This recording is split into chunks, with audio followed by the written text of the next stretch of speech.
अस्सलाम वालेकुम भाई। आज लाइव आने की वजह ऐसी है कि जुमा के रोज़ हम लोगों ने कुछ साइनिंग कैंपेन किए थे घास बाजार गफूरडोन चौक पे। उसकी वजह ऐसी थी कि 10 तारीख को हमने कल्याण डोंबिवली महानगर पालिका के कमिश्नर साहब को एक लेटर दिए थे।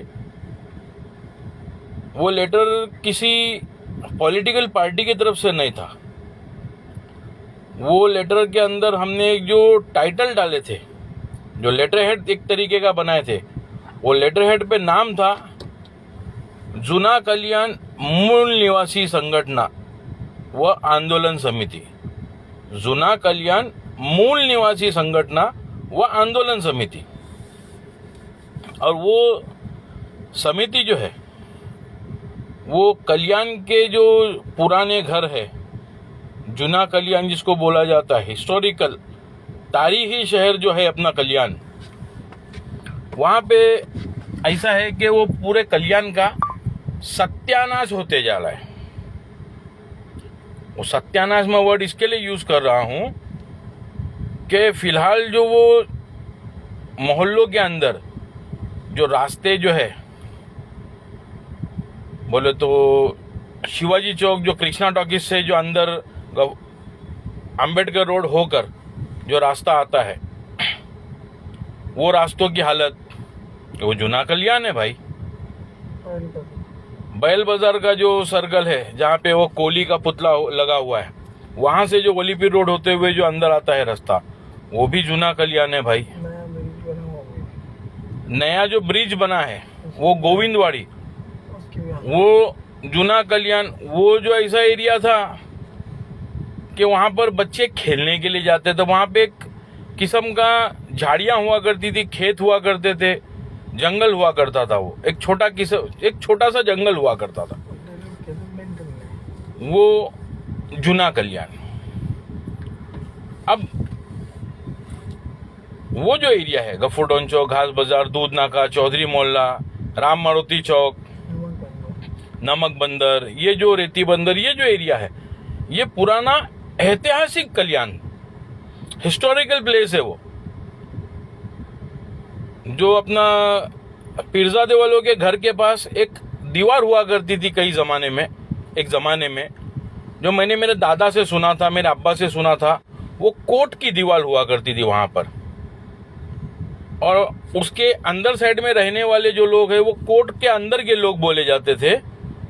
और जो उसके दीवार के बाहर साइड में जो मस्जिद है अभी घास बाजार का फुटो चौक, जो कोर्ट बाहर मस्जिद, वो कोर्ट के बाहर की मस्जिद, वहां पे मस्जिद थी, इसके लिए उसको कोर्ट बाहर मस्जिद बोला जाता है भाई। ये जो है ये ऐतिहासिक कल्याण शहर है। और ये खास करके ये जो मोहल्ला है ये ऐतिहासिक है, हिस्टोरिकल चीज है। यहाँ पर जितने पुराने मकानात है वो शायद ही किधर देखने को मिलते। लेकिन आज कल्याण डोंबिवली महानगर पालिका की लापरवाही, मैं लापरवाही इसलिए बोलूंगा कि खड़कपाड़ा वो साइड में जो रास्ते बन रहे हैं वो डेवलपिंग एरिया है, जबकि वहां पे दिन के टाइम पे लोग जाने के लिए डरते थे। रात का तो बहुत दूर की बात रही, दिन के टाइम पे लोग जाने के लिए डरते थे। वो जगह आज की तारीख में पॉश हुआ है और वहां पे लोग रात में जो जाते हैं, कई किस्म के लोग जाते हैं। अभी मैं उसकी किस्में गिनाना चालू करूंगा तो मेरे घंटा 2 घंटे का वीडियो भी कम गिरेगा। तो वहां पे ऐसा है कि कुछ लोग घूमने के लिए भी जाते हैं, तफरी के लिए, सैर तफरी के लिए, कुछ छेड़छाड़ के लिए भी जाते हैं। अब वो छेड़छाड़ का डेफिनेशन तो नहीं दूंगा भाई, मैं बहुत गलत हो जाएगा। जो लोग जाते हैं वो भी समझ रहे हैं, और जो लोग नहीं जाते और वो नहीं जाते उसकी भी वजह है, वो लोग भी समझ रहे हैं कि मैं बोलना क्या चाहता हूं। तो भाई बहरहाल मैं जो बोलना चाह रहा हूं वो ये बोलना चाह रहा हूं कि कल्याण का जो जुना कल्याण का जो इलाका है उसको आज की तारीख में गंदगी का अड्डा बनाया जा रहा है। ये एक साजिश के तहत चल रहा है, गंदगी का अड्डा। क्योंकि देखो जुना कल्याण जो है ये अपने मोहल्लों की बात करता हूँ मैं। पुराने घर है, वो ज़माने कदीम से जो टैक्सेस है वो टैक्सेस पे करते आ रहे हैं। आज नए जो बिल्डिंग बने उनका टैक्स जो है वो टैक्स अपनी जगह पे, वहाँ के लोग जो है वो 11 महीने के एग्रीमेंट वाले वो अपनी जगह पे। वहाँ पे आज जो लोगों के चिंदी के हाथ बोचके में गए हैं, नए नए जो पैसे वाले हुए हैं, अब वो मेहनत करके हुए कि टोपिया पीना के हुए, वो नहीं बताऊंगा मैं, उससे आपने कोई लेना देना नहीं। तो वो एक तरीका है।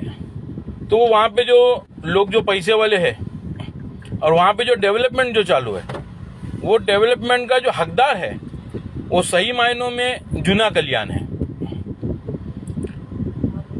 लेकिन यहाँ पर जो मसला हो रहा है, यहाँ पर ना गटरों की साफ सफाई हो रही है, ना रास्ते पे झाड़ू मारने के लिए सफाई कर्मचारी तरीके से आके झाड़ू मार के जाते हैं, ना ही इधर ड्रेनेज की जो लाइन है वो खाड़ी में जो पहले नाला निकलता था, ये जो ब्रिज बना है, जो गोविंदवाड़ी का जो बाईपास रोड जो बना है, जो ब्रिज बना है, वो ब्रिज के बाद से वो नाला करीब करीब बंद हो चुका है, जिसकी वजह से जो ड्रेनेज का जो मल है और जो पानी है, जो गंदगी है, वो आगे जाती थी वो जाती नहीं है, वो इधर ही जाम रहती है।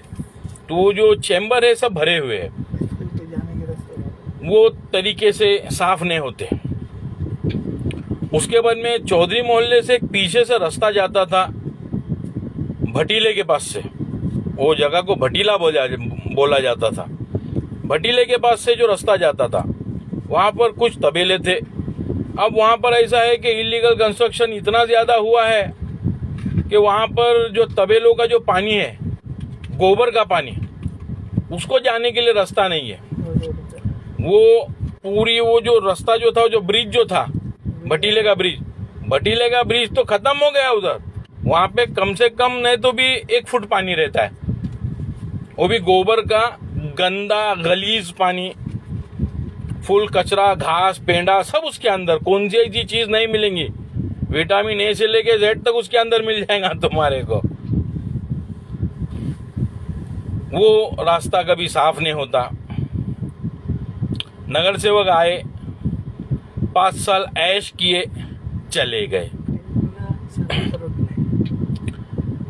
मैं नगर सेवक आए, 5 साल ऐश किए, चले गए इसलिए बोलूंगा कि जो भी नगर सेवक आया, आज तक किसी ने इन रास्तों को मुकम्मल तरीके से तैयार नहीं करवाया। जो भी आया तात्पुरते काम किया, लिपापोती करके और चले गया, अपना बैंक बैलेंस बढ़ाया। उसमें सब नगर सेवक आते हैं भाई, किसी को पर्सनल लेने का रहेगा तो भी ले सकता है, मेरे को उसका कोई टेंशन नहीं। मैं सच्चाई बयान कर रहा हूं। मैंने किसी का नाम नहीं लिया, किसी को पर्टिकुलर पॉइंट नहीं किया कि भाई ये या वो जो भी, मैंने जो हक है वो बता रहा हूं। तो वो जो भी नगर सेवक आए वो हो गया अपना काम। अब जो ये बाईपास का जो ब्रिज बना, ब्रिज बनाने के बाद में सर्विस रोड का है, उसको कौन सी गाड़ी जाने की जगह है उधर सर्विस रोड। ये ब्रिज के अलावा जितने भी ब्रिज बने वहां पे जो सर्विस रोड है, वो सर्विस रोड का इंस्पेक्शन करो, मुआयना करो, तो तुमको समझ में आएगा कि भाई सर्विस रोड किसे कहा जाता है। ये सर्विस रोड नहीं है, ये एक बेवकूफ बनाने की एक नई स्कीम है। अब मसले बहुत सारे हैं। ब्रिज के नीचे जो टनल जो बने हुए हैं, वहाँ पे गाड़ियाँ पार्क की गई है। वो गाड़ियाँ पार्क ऐसी है कि सड़ते खड़ी है। वो गाड़ी वाले ऐसा समझ के चले कि हमारे बाप का 7-12 लगेला है उधर वो जगह पे। सालों साल धूल खाते पड़ी है गाड़ियाँ।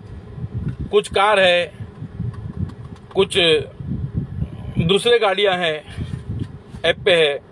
और एक बंदे ने तो ऐसा है कि उधर तो पूरा कब्जा करके घोड़े का तबेला जैसा बना दिया है। और वहाँ पे तो चरस, गांजा, गर्दा, बोतल, बाटली सब चला है उधर। जितने नशीली पदार्थ बिक सकती थी वो बिक रही है। अब उसके हिसाब से डिपार्टमेंट भी शायद उसके सहयोग में है। शायद इसीलिए बोल रहा हूं क्योंकि मेरे पास फिलहाल अभी पुख्ता सबूत नहीं है, तो इसके लिए मैं कंफर्मेशन नहीं दे सकता हूं। और शायद इसीलिए बोल रहा हूं कि वो बंदे पे केस नहीं हो रही है। वो बंदा मोहल्ले के अंदर नाक के नीचे बैठकर ये अवैध नशीले पदार्थ बेच रहा है। बाकायदा लोग आकर लेकर जाते हैं वहाँ सर, चरस, गांजा, वो कोरेक्स के जो बाटलियाँ, जो खांसी के लिए जो दवाई होती थी जिसमें कोडीन फॉस्फेट रहता है जिससे नशा चढ़ता है, वो नींद के गोलियाँ, वो एक सब नशे के लिए वो चीज़ इस्तेमाल होती है, वो लेकर जाते हैं। उसके बाद में रास्ते का जो पानी, एक ज़माना था कि खाड़ी में जब सैलाब आता था तो खाड़ी का पानी बाहर रास्ते पे आता था। अब ऐसा है कि खाड़ी का पानी जेटी के ऊपर आने से पहले नमक बंदर चिराग होटल के पास पानी घुटने के इतना जमा होता। क्या तो बोलते सैलाब आया है। अरे अकल के अंदर सैलाब नहीं आया है, गटर का पानी रिवर्स मार रहा है। तो ये महानगर पालिका की तरफ से ये कोताही है जो हो रही है, ये साफ होना चाहिए और तरीके से साफ होना चाहिए। इसके लिए अगर किसी के घर की पायरी बीच में आती है, वो पायरी को तोड़ो, वो तरीके से उधर पाइप डालो, पाइप डालने के बाद में भले उसको पायरी बना कर दो, लेकिन तरीके से। भाई ये सब बातें हैं। अभी मैं समझता हूँ 10 से 12 मिनट होंगे लाइव आकर। अब कैसा मैं ज्यादा सब डिटेल में बताने जाऊंगा ना तो पब्लिक मेरे नाम से कपड़े फाड़ने लगेंगे, बोले भाई कितना भाषण देता है, इसको इलेक्शन में खड़े रहने का 100%।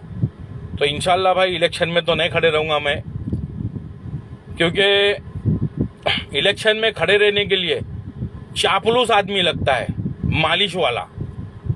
मैं स्ट्रेट फॉरवर्ड बात करने वाला आदमी हूँ, मेरे को मालिश नहीं आती है और रोकड़ा बोलता हूँ। इसके हिसाब से मेरे को वोट तो नहीं मिलेंगे, तो खड़े रह के फजीती क्यों करा खेलूं। तो उससे अच्छा भाई कुछ लोगों के काम होंगे, उनके दिल से जो दुआ निकलेंगी, मेरे आखिरत का सामान तैयार हो जाएगा ना भाई। तो उसके लिए जो जो मेरे दिमाग में बातें आई वो मैंने बोला। ये बातों को आप भी ध्यान रखो, आप भी सोचो और ये वीडियो को आगे से आगे शेयर करो ताकि ये डिपार्टमेंट तक पहुंचे और अपने एरिया में तरीके से काम हो। अपने को भाई काम करवा के लेने का है। वो इसके अंदर बोलते थे ना सिंघम पिक्चर के अंदर, गाउठी तू ड्यूटी कर उंगली मत कर। तो भाई वैसा मैं बोलूंगा कि भाई आप ड्यूटी करो, खाली पैसे मत खाओ यार। ठीक है भाई, मैं ये बात बोलकर अपनी बात खत्म करता हूं। भाई इतनी रिक्वेस्ट है कि वीडियो को आगे से आगे तक शेयर करो, जहां तक आप शेयर कर सकते हो, ताकि ये आगे तक पहुंचे, डिपार्टमेंट तक पहुंचे और अपना काम बने। मोहल्ले में सफाई हो, मोहल्ले में सही तरीके से रास्ते बने, जो बेसिक नीड्स है। कोई गली के अंदर तो इतने स्ट्रीट लाइट लगे हुए हैं ऐसा लगता है कि उरूस है। कोई गली में तो इतने स्ट्रीट लाइट लगे हुए हैं कि ऐसा लगता है उरूस है, और कोई गली में ऐसा लगता है इसकी भैंस का तो पहले इतना अकाल पड़ा, अंधेर किलिट, हाथ को हाथ नहीं दिखता। तो भाई ये भी मत होने दो। स्ट्रीट लाइट भी जो है महानगर पालिका की जिम्मेदारी है। अपनी जो घर पट्टी जो है वो घर पट्टी के अंदर ये सब चीज इंक्लूड है। आजकल 600 रुपये कचरे के लिए लिया जाता है घर पट्टी के अंदर। कचरा उठाने के लिए सफाई कामगार टाइम पर नहीं आते हैं, रोज नहीं आते हैं। घंटा गाड़ी जो आती थी वो कुछ दिनों तक आई, उसके बाद में वो बंद हो गई। अब घंटा गाड़ी खाली मेन रोड से जाते हुए दिखती है, रुकती नहीं है और कचरा लेती नहीं। अब वो कहां से भर के आती नहीं मालूम। मोहल्ले के अंदर जो कचर कुंडियां जो है, महानगर पालिका की तरफ से एक मुहिम चलाई गई थी शून्य कचरा, और कचर कुंडियां बंद हुए थे। आज फिर से कुछ कुछ जगहों पर कचर कुंडियां भरे हुए रहते, बाकायदा रास्ते पे चलने के लिए लोगों को जगह नहीं रहती है। होटलों का कचरा वो कचर कुंडियों में क्योंकि डब्बे हट चुके हैं तो वो रास्ते के ऊपर कचरा पड़ेला रहता है। रात का खाना, उसके अंदर कचुम्बर की प्याज, हड्डियाँ, वो कुत्ते बिल्ली हड्डी खाते हैं, जो खाने का उनको खाते, बाकी पैर से फैला के आखे रास्ते में पसर के चले जाते हो। तो भाई मैंने महानगर पालिका को लेटर भी दिया था। मैंने पहले आरटीआई दिया था कि भाई कितने होटल वाले जो है क प्रभाग क्षेत्र के अंदर जो महानगर पालिका के कचरा के गाड़ी के अंदर कचरा डालते हैं उनकी लिस्ट दो। दूसरी लिस्ट ऐसी मंगाता कि जो होटल वाले महानगर पालिका के कचरे की गाड़ी में कचरा नहीं डालते उनकी लिस्ट दो। वो लिस्ट आई थी, उसके ऊपर केडीएमसी कमिश्नर को मैंने लेटर लिखा था कि इनके ऊपर वायु और पर्यावरण कायदा 1981 का, उसके हिसाब से इनके ऊपर कार्रवाई करो। लेकिन मैं नहीं समझता हूं कि कार्रवाई हुई है, क्योंकि अगर कार्रवाई होती तो ये हरकत नहीं होती। यानी इसका मतलब ये है कि ये जो प्रशासन है ये भी कुछ करना नहीं चाहता। इनको सिर्फ गाय गरीबों के ऊपर जुल्म करना आता है। रास्ते के ऊपर तुमने हाथ गाड़ी खड़े किए हो, केले बेच रहे हो, तो तुम्हारी गाड़ी तोड़ दी जाती है, तुम्हारी केले उठा के फेंक दिए जाते हैं। पानी पूरी वाला है, उसकी पानी पूरी फेंक दी जाती है। छोटे छोटे धंधे वालों के ऊपर जुल्म होता है। और जो उनको बंडल देता है, बंडल इस्तेमाल करता हूँ अल्फाज, हाँ, जो उनको रकम अदा करते हैं कि साहब तुम्हें ढेवा, उनके गाड़ियां शान से खड़े ले रहते हैं। और यही फिलहाल चल रहा है। तो गाय गरीबों पे जुल्म करने की बजाय अपने गिरेबानों में झांक कर देखो। पहले जो नागरिकों की जो बेसिक नीड्स है उसको पूरा करो, उसके बाद में आगे के काम होते रहेंगे। और इंशाल्लाह वो सब करने की जरूरत ही नहीं पड़ेगी ना। जब सही तरीके से काम चलेगा तो सब सही होगा। बाहर देश को मॉडल बनाने से वहां पे नॉन करप्शन है, जीरो करप्शन, और यहाँ पे फुल करप्शन है। तो फिर जीरो करप्शन वाला तरक्की करेगा, फुल करप्शन वाला जिंदगी में कभी तरक्की नहीं कर सकता। तो भाई वो मेरी जो बात है, एक उंगली फिर ये 3 उंगली, उसको भी ध्यान में रखो। दूसरों पे उंगली उठाना आसान है, ठीक है भाई। तो अभी महानगर पालिका के कमिश्नर साहब तक ये वीडियो जाने दो, ताकि उनको भी ज़रा एहसास होगा कि भाई हमारे तरफ से भले जाने अनजाने में जो भी हुआ गलत हो रहा है, लोग अभी बोलने लगे। ठीक है भाई, चलो अस्सलाम वालेकुम।